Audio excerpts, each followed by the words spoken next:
I'm going to let you down a little Instagram memory lane. So back in 2015, I got a job at a local museum. This 6-month at-work training period started after almost a year of unemployment. It was my job to digitize the cassette tapes and VHS tapes of the museum and catalog them into a new internal system. It was an easy job. I got to do it in a small L-shaped room at the back of the basement. There was no windows in that room, no co-workers nearby, and nobody ever came to check up on me. It was okay work for its pay, which was around €9 a day. Most of the tapes already had severe damage by the time I started digitizing them.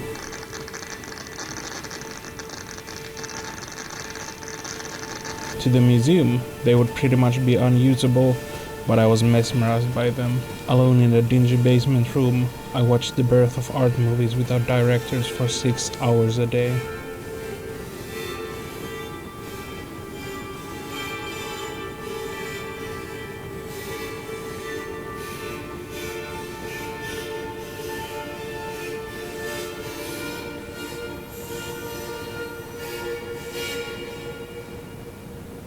Well, it wasn't always fun. The equipment they gave me wasn't always from the latest decade. Some of the cassette tapes were beyond salvation, and I had to quit a day before we could have gotten a camera to digitize their DV cassettes too. Oh well, can't all be winners. At the time, I began to do my first real attempts at experimental music as well.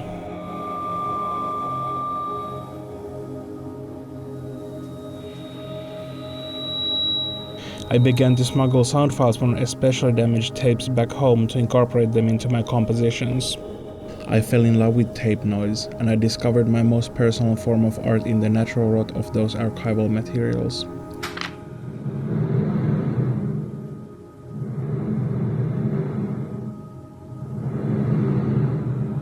As formative as it was, looking back, I can also see that those were some of the most lonely and depressed months of my life. After 2 years of COVID, I think we can all relate to those mental spaces prolonged isolation and uncertainty can paint. I've worked most of the COVID era, so I didn't have to spend an inordinate amount of time trapped between four walls. That's probably a good thing in the long run. I stumbled on that feeling through other means though. Watching Frances Arpaio's Rooms filled me with that same day's loneliness and made me see noise for the first time.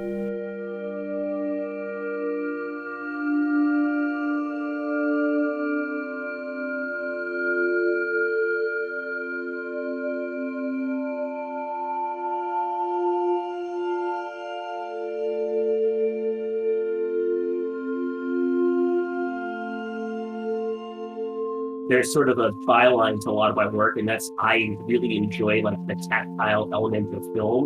And so when you see like in today's world where like everything can be really digital, there's sort of an impersonal aspect of that. And so for Rooms, like the genesis sort of like came from what it means to sort of, you know, be a messy trans person and have like spaces that are very personal and very intimate, but aren't necessarily like clean. I wanted to see if I could like present those spaces in a way that was like very intimate and empathetic. I once again had the pleasure to interview one of the artists I will be discussing in this video. Frances Arpaio is a filmmaker from Brooklyn, New York, and most of her works places the tactility of film front and center. From the more abrasive video synth obscured erotica of Diodes to the warm nostalgic vibes of Itsy Bitsy Teeny Weeny, the aesthetic through-line of her work seems to be the love for noise. I sort of chose to push a lot of that like aesthetic and textural elements to the forefront, and that like makes them relate to them differently.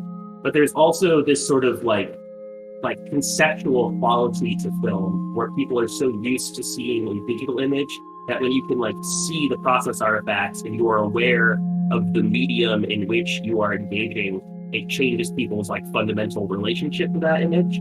It's just like what it means to play and like take into account people's associations with this aesthetic. To me, that approach resonates a lot. Especially in the context of Rooms, the noisy texture of a 35mm film evokes a distinct feeling of a nearly forgotten cultural artifact, the home movie. This feeling of domesticity is not only intimate, but the underlying lack of people on screen mixes to create an understated, yet heartbreaking sense of loneliness. The heavy presence of grain also amplifies this sense of closeness not only spatially, but also in the sense of vulnerability. The digital rooms are messy, yes, but so is the rest of the screen.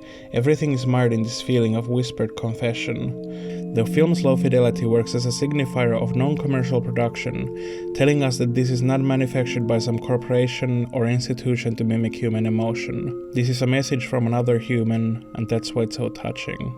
To my surprise, Rooms is not #COVID core film. While it does reflect the feelings of those first few months better than almost anything, the themes of the film had been with Frances for way longer than this pandemic has been in our lives, even though it might feel like forever. I wanted to know more about the story and the artistic approach to its creation. I mean, I shot that in summer 2018 originally, and then I kind of didn't know what to do with it, so I just kind of let it sit there for a while and thought about it. I thought I was going to shoot more spaces, but that didn't happen because of COVID and other life things. But I think this concept works really interesting within the hemisphere of video, because noise has multiple connotations. It's not just about the sound. You have even within a digital image, you have digital noise that can occur, and then you have the film grain as a form of noise. But then even within a space when it inhabit, you have noise, and be it the mess when it inhabits, the sort of elements of life that take up that space and cause some sort of semblance of disorder in it. And it's the very real physicality of the noise in one's life, as seen very bluntly, I suppose is the word I would use, just very much in one's face. But then you're amplifying that with the sort of film grain. The soundtrack's more ambient for that film, specifically for Rooms. But I think that lends to the sort of intimacy and dreamy quality of it. Because noise is such a prevalent force in her works, I asked her to talk a bit about her process and the mentality she approaches her art with. Different mediums and artistic mediums sort of present people as I describe them as spaces one thinks, knowing how to use oil paints, or what it means to understand how light affects film and lenses, or even what it means to edit within a space, or use a DAW to do music. These are all spaces in which we think and have to come up with creative solutions based on the limitations, and sort of different things gel for different people. And I've never been a person who really likes a full-on digital environment. I really like to sort of work with things, I have a lot of toy cameras I use to make films. I like them because I think both they're cute. I like the images they make, but also for me, they change the relationship. When I take out a cute little toy camera and make a movie and talk to somebody, it creates a lot less formal of an interaction. It has a pretty shitty image quality to it as a piece of video. But when you pull out this cute little pink camera, and you want to talk and video someone, or I pull out a little toy film camera or something, I'm able to integrate the video from this, which has its own lo-fi aesthetic and its own sort of noise and issues, into the film. And you kind of get this really lovely pairing where this era of toy video cameras from the aughts and toy film cameras sort of create this sort of lo-fi cohesion. And I kind of like to play with the two. So there's all these different elements that go into how I make films and why I use film, and how it affects both the space I think in, the relationship I have with the subjects, and but it's not solely about film as a medium for me. Hearing this confirmed some of my preconceptions when getting into this topic. It's not so much about the film itself, it's about the complex relations surrounding it, and more relevantly, the effects on the viewer. But maybe to understand this topic a little more, we need to get out of the room and have a bigger perspective. Let's lay out some groundwork. It's a thesis statement time. This is an essay in synesthesia. I want to approach noise as a metaphor and as a feature of all of our senses. Noise is both the snowstorm of our CRT screen, as it is the crackle of smoldering flame that inhabits the spaces between our radio stations, but it's also the invisible ants on our skin after numbness leaves our limbs, and it's the ghostly pain that comes after eating a Sichuan peppercorn. This works the other way as well. As you might have seen from my flowery use of language, we have a whole universe of metaphors when it comes to describing static.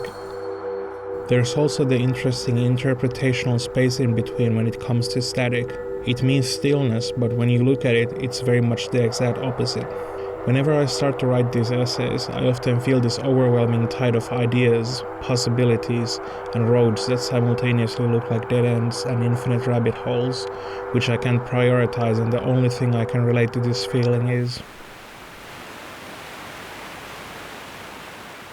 So let's start from the obvious point. What even is noise? Noise in the visual spectrum refers to a specific type of visual distortion that's pretty much always present. This is because any electronic device that picks up a signal also generates some noise because of the electricity of the machine itself. Most immediate example of this is a radio or other sound systems, which always hiss a little bit before the signal comes through.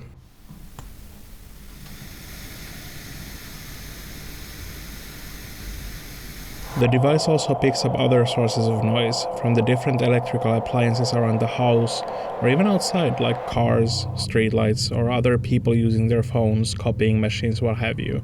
This scales up pretty quickly because even the sun's radiation and the background radiation of the universe gets picked up by some receivers, which is then converted into noise or interference. So, why isn't every picture just static? This is where signal-to-noise ratio comes in. To simplify a lot of highly technical specifics, signal-to-noise ratio describes how a signal strong enough will punch through the noise clearly, while weaker signals get buried in it. Almost every medium has found a way to deal with this. In music, the answer is most often amplification, and on the visual side, the camera settings, mostly ISO, let you control the amount of noise in the situation. Generally, noise is considered unwanted, and throughout the histories of both photo and cinematography, we have found different ways of dealing with it, be it a paid professional who is familiar with specific sets of film stock, or the modern use of smoothing algorithms. So, what even is noise?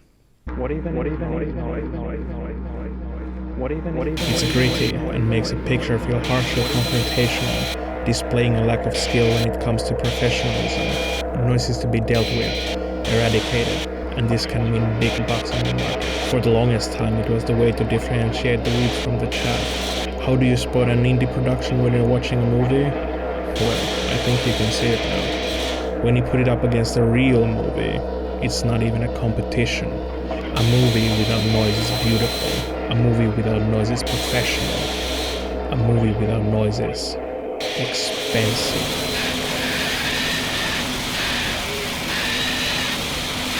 But this is all subjective, right? Furthermore, it's awfully classist and reductive about art. This isn't to say that it's somehow wrong to like a clear picture. There are people way more accomplished than me who prefer them. For example, the cinematography legend Emmanuel Lubezki is quoted as preferring the clearest picture possible, likening noise to a veil between the viewer and the movie itself. Still, the financial realities and artistic capabilities are important parts of the discussion. Not everyone has access to the €8,000 Alexa amp camera Lubezki used to shoot Birdman after all. But maybe you need some convincing about those artistic capabilities, and I'm happy to provide. Let's start from photography. Artists like Anders Petersen, Godless, Larry Clark, Nan Golding, and Cass Bird all permitted some level of noisiness in their pictures to further communicate the conditions of their subjects, who often lived in the edges of society or in some other level of marginalization within it. If you contrast this picture by Petersen with Brad Elterman's picture of Muhammad Ali, you can see a subtle but powerful difference in their approach. Without a doubt, while some of the grit in their photos is a byproduct of the technology used, there's a distinct effect the presence of noise is giving to these pictures. Moving back to film, nowadays noise is often used to evoke the past. Movies like Bliss, Planet Terror, and Mandy have all used noise to set a tone of countercultural grime that genre cinema of the 60s, 70s, and 80s coincidentally had due to their budgets leading to the use of poorer quality film stock or less processing. More thematically, films like The Forbidden Room, Decasia, and to some extent even Holy Motors use noise as a vessel to comment on the inherent fragility of media itself, placing the destruction of it front and center like a metaphysical disaster movie. The things I used as examples of deficiencies have become things people are looking for and using for artistic statements. Like with other quirks of technology, the artistic capital of noise has only grown over the years. There's a reason why noise and grain is such a common plugin in most editing softwares, be it movies or photography. Cassette and vinyl are revered again, specifically for their noisiness. There are so many different VST instruments and effects which try to emulate them in digital environments. Instagram filters add noise to pictures. Even the Google Camera app I use instead of the inbuilt one adds noise to create a sense of depth. Noise is here to stay. But the noise is still subtle. It's nostalgic. It's pristine. Compare the approachability of those Instagram filters to rooms, and you'll quickly see that the feeling is very different. When I watch the filter swish by or the before-after of the camera app processing my pictures, I don't get the same human warmth I get with Frances's material. Because of the queer themes of her works, I wanted to ask if she thinks there's a connection there that would explain this difference. I definitely believe there's an inherent queerness to what it means to use mediums and material this way, and also like the sort of like prevalence of noise within queer art. And for me personally, a lot of that has to do with sort of bucking tradition and convention, and sort of like my own associations with expectations, and to sort of like set aside any expectations about like my personal identity. When it comes to me as a filmmaker, I spent a lot of time when I was younger trying to make films the right way, okay? Like the right way. And that included both like not just the fidelity of the material and the equipment that I used to make it, but also the way it was constructed and edited. There's a lot of like expectations that go along with like what a film is supposed to look like for a lot of people. And even though I've always liked experimental film, I sort of felt like the work I did had to be within this more accessible sphere in order for it to be taken serious. Part of like coming to terms with myself and my identity as a trans woman and my own queerness also involved like letting go of that as a filmmaker. And instead of like trying to sort of like make films that fit into the expectations of what people have and should be, I could really just sort of explore what was my own interests. Over the course of our discussion, Frances ended up going in depth about the queer themes of her works. Movies like the already named Itsy Bitsy Teeny Weeny, Spooky New York Tea for Tea, Splish Splash, and Let's Go to the Trans Ladies Picnic are all celebrations of trans people. The difference to Rooms is quite noticeable.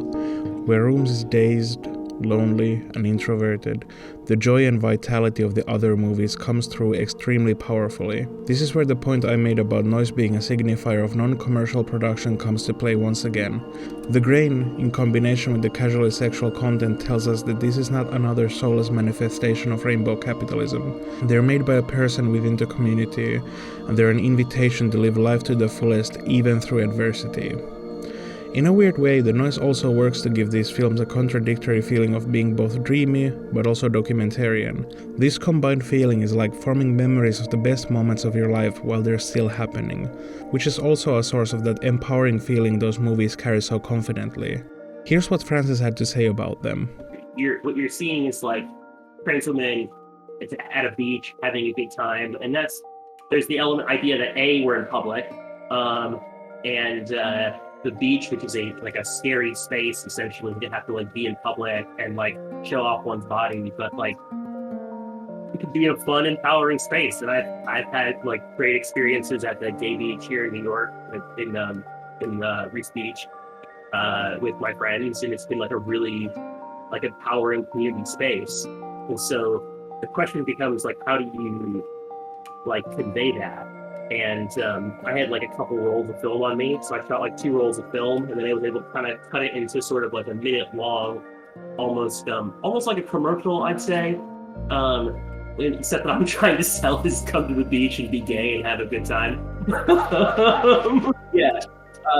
But like, you know, a lot of some of those shorter films end up getting shared through like social media. People pop up the picnic film or the beach film when there's another trans ladies picnic or there's a beach day.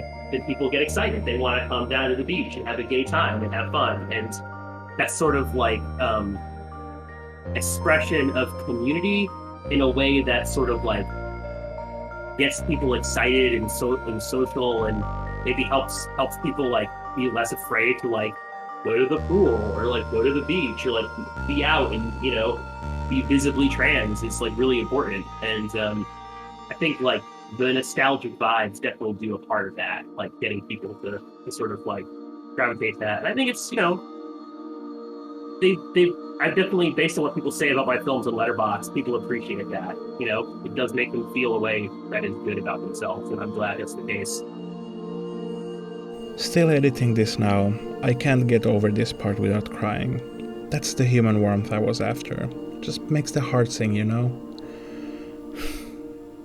But yeah, if we get back to the class analysis, what's more abundant than noise? Even broken things produce it, pick it up, and store it. Do you have an analog television? Just turn it on, you have material to work with. A busted radio? You got this. It's too dark to shoot? For noise it isn't.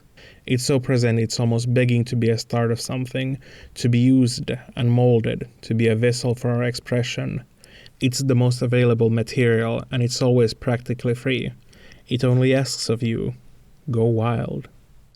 And with that, we get into the real meat of this essay. What could a movie made with noise even mean? Or look like for that matter?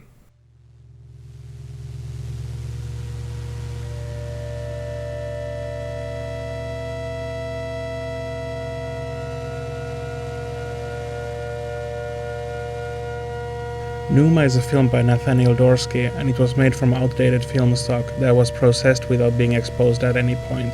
That makes Numa noise in the purest sense, the direct confrontation with the cinema unconscious. My first watch was actually pretty mind-bending, because after a few casual minutes of watching the rapidly moving film grain, my eyes adjusted, I let go of the moment and began projecting onto it. They were fragile visions that fell apart as soon as I put any amount of attention to them, but like magic illusions, they always came back after adjusting to the correct mindset. I saw close-ups of a Hawaiian shirt with a flower pattern. I saw the skin of a dolphin just beneath the sea surface. There was a man painted in impressionistic pastels falling down over and over again. Small low-polygon men in tennis shirts got in between an ever-shifting center of a mosh pit until the lights of the stage swallowed them whole. Ever faster pinwheels done by southern wood ants. Do you disagree with me? Good. Numa is a Rorschach test that imprinted itself on celluloid. It's a marriage of three minds. The emulsions of the film, the selective eye of Dorsky, and your own mind folding back onto itself. I'm not the only one noticing this. On Letterboxd, there was at least a few people engaging with Numa and coming back with the same question. How much of that was purely in my head? This effect seems to be what Dorsky was after.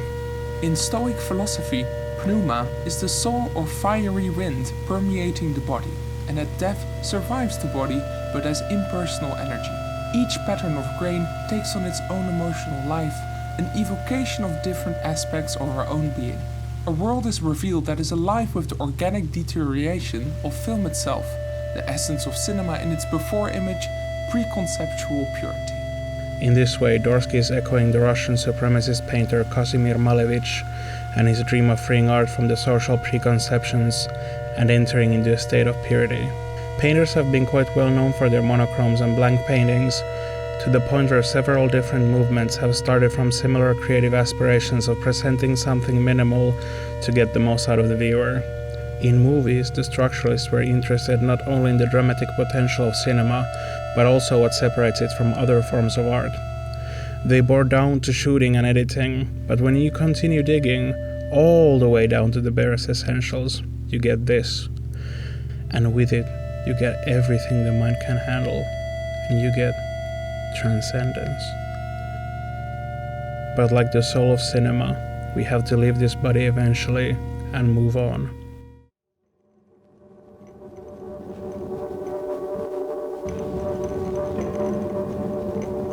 Scene 13, The Crow by the experimental power duo Daniel and Clara, is ostensibly about the medium of VHS giving into its faults.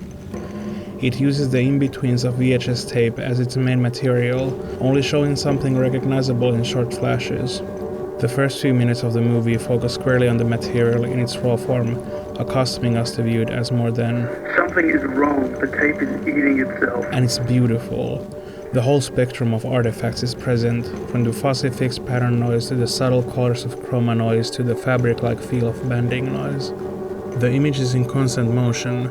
Things emerge and collapse at rapid speeds, and when you dislocate your understanding of the context from what's presented, the textural variety is quite amazing. The grey skittering turns into a crescending wave, angled lines across the screen bend and the scanline disintegrates before your eyes. In part 11 of the massive 12-part interview for Exploding Appendix, Daniel and Clara go into the themes and process of Scene 13.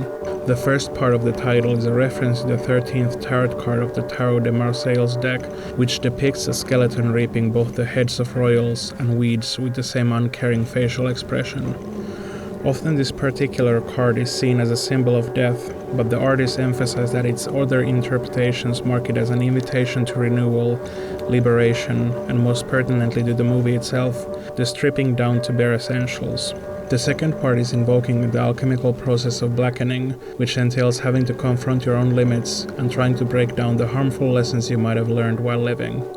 They describe how crows blend in the dark and are pertinently seen as potential guides through these spiritual journeys. The meaning of this is pretty apparent from the get-go. By stripping down VHS to its most bare constituent parts, they paint a picture of blackening where we are to see our own faults in the errors of the VHS cassette. We can see that the endless darkness of our inner space is often not dark at all. It's filled with those beautiful textures I talked about earlier, and it's filled with endless change, embodying the renewal that comes up when you're facing your inner demons. The crow, hiding between the scan lines and under the mulch of chroma errors, guides our eyes to see what lies beyond the surface of our assumptions. This is where Scene 13 takes its flight. From beyond the static emerges something, a formless mass of possibly computer-generated liquid that gets a tangible texture and a sense of reality because of the noise. Then the noise is imposed on top of this scale structure, I guess. You can hold on to the fact that it's probably noise, but it no longer has its familiar flatness. What if that structure was implied? What if we switched the colors on it? What if the millions of dots appearing and disappearing was reduced to only a few handfuls? Is it still noise? Can you still project onto it? Have you lost control? And isn't that the nature of noise? The visual signifier of entropy itself? Be honest with yourself. How in control did you feel back here?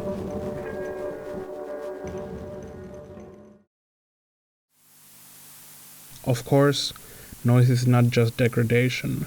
There are some common uses where noise is especially useful as a means of construction.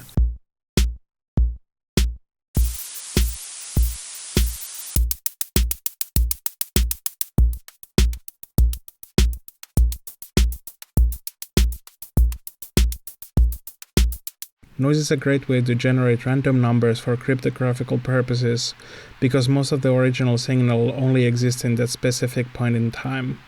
The coolest application I found for this specific method was to use the atmospheric noise created by lightning strikes to generate the numbers for the website random.org. More to the point about noise in service of visual and oral art, dithering is a selective use of noise to correct random quantization errors in digital media. To be super honest, dithering flies over my head just a little bit, so I've linked videos from people smarter than me going in depth into that subject if you want to learn more. Researching different aspects of noise, you inevitably end up reading a lot about the potential use of oral white noise as a sleeping aid. There are so many different videos on YouTube which are different sort of noise being played for hours at a time. By the way, if you're curious, my personal faves are Spice Harvesting Ambiance and 12 Hours of Powerline Noise from Serial Experiments Lane. I know they're technically not a part of this genre, but I don't think I could shout them out in any other video, so if you want to go offline for your sleeping time, there are also white noise boxes of the digital and mechanical variety for your needs. A lot of ink has gone into trying to explain the phenomena, but I'm not sure there's a consensus on why it works. Noise in the visual medium probably doesn't have that sort of effect, at least in the immediate sense. It's erratic, and generally sources of light are bad for your sleep, but maybe you could make the case for eye strain and nostalgia if you really want to build that bridge. Despite it being unapplicable in this context, I did find some talk about white noise being an effective way to fix mild screen burn in all sorts of different screens. There's a certain poeticism to that, I feel.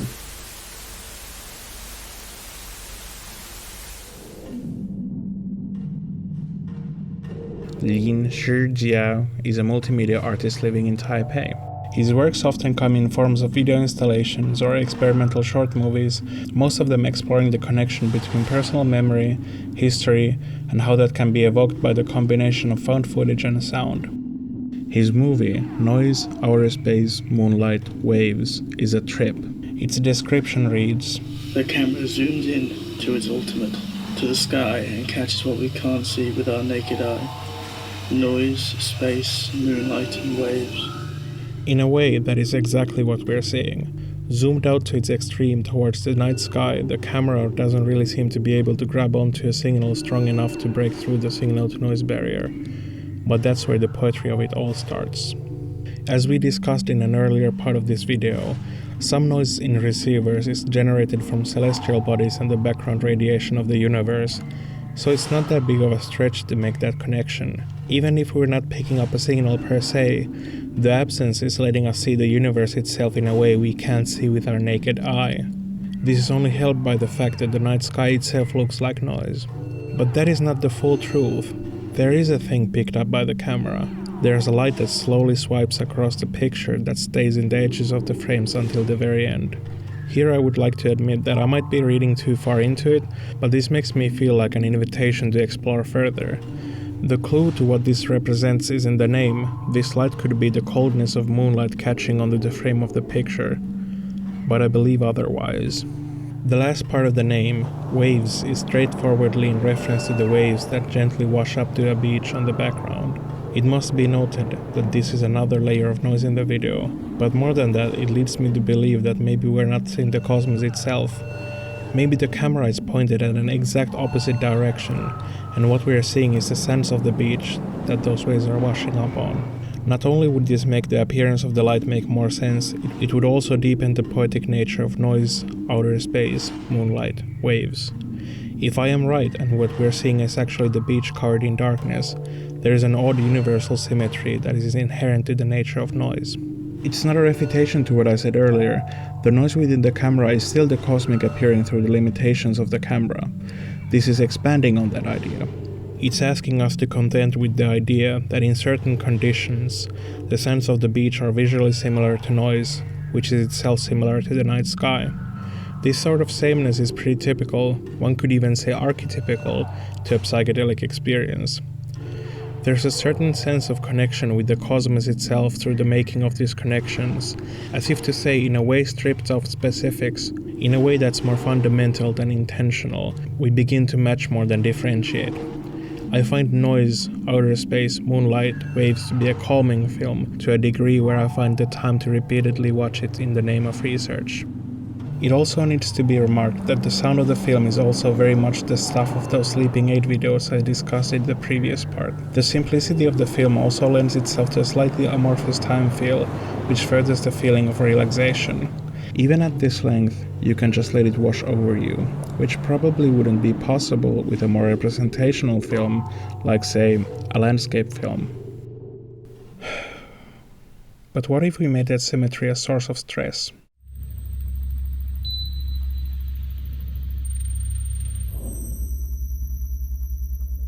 Ryuji Ikeda is a Japanese artist mostly known for his music. His electronic soundscapes have a very sharp digital edge to them, and they feel like very complex scientific processes unfolding in real time. His vision is so much bigger than his music though. Already at the early stages of his career, he also began incorporating multimedia elements into his works, expanding out to installations, live shows with generated music and imagery, books, and ultimately movies as well. The heart of his ambitions is the conversion of data into art, and the results often come out immersive, raw, and hypnotic. Ikeda's short movie, Micro Macro, is an overwhelming sensorial experience. It's expressing a similar symmetry to that which I talked about with Noise, Outer Space, Moonlight, Waves.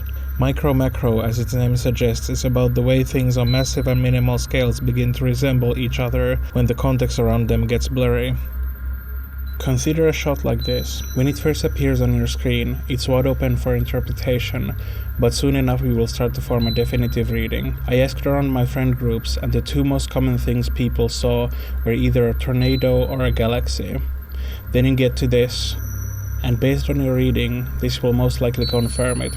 But the thing is, it hasn't.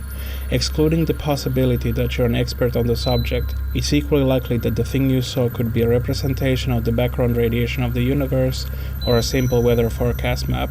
The real meaning is expanded on the coming shots, which quite definitively tell us it's the former, but once again, to get to that point we needed a lot of context. Following down this path of cosmic scale, we end up with this shot. For a quick second, the familiar cadence of the film is broken. We are unsure of the context of this shot, but based on what we know we can wager a guess. Maybe it's planets? But then the ground shifts, literally this time, and we understand the picture to be marbles or other small balls rolling around on a table. Using the same trick of association as before, Ikeda confronts us to think about the moment of not knowing, the state of being withheld information and asked to project. We see that the difference between a simple point, a galactic supergroup, a mycelial network, and some marbles rolling around on a table becomes only the matter of scale and context. Ikeda uses the thematic potential of noise in other applications as well. In his other works, like Codeverse, noise is juxtaposed with the endless cataloging, mapping, and levels upon levels of unreadable metadata. Information structures become so great that they become incomprehensible and ultimately unreadable noise. There's an expanding level of existential horror here, to think that all this knowledge, still being accumulated and researched, is already incomprehensible for one person alone. We have systems of registration, description, search terms, and abstracts to make the information retrievable, but what if those systems fail? What if the accumulated knowledge is wrong? It's not unthinkable. Replication crisis is here, and lost media is like a pulsing vein on top of the collective unconsciousness of the internet. And if you're a void gazer, there's a great episode of the podcast Calling All Units reflecting on this in depth. I don't think I can get much further without the whole video disintegrating into speckles of dust. What I want to say with this essay is that those speckles of dust can be meaningful by their own right. They can be complementary to a film, as Nerdwriter argues in his video about Mandy, but it need not be an accompaniment. It's got all the ingredients to be a full symphony, with its subtle tones and variations. It's familiar and it gives the past its distinct feeling, but that combo of familiarity and abstraction is a fertile soil for confusion, unification, and the uncanny. I hope that the next time you see a music video shot on VHS, or a film, or even listen to a lo-fi hip-hop beat, you'll be able to tune into the snowfall behind it, the sand shifting between the lines, and make space for the tingling in your senses to take over. Isn't it beautiful? The way the waste products of art end up being the thing that makes it distinct, that something that was supposed to be discarded can be taken and spotlighted and loved. This is pure, this is meaningful, this is an integral part of the soul of this work. This is pure, this is meaningful, this is an integral part of the soul of this work. That focus certainly has given a lot to me, and I hope it will give something for you too. Until next time.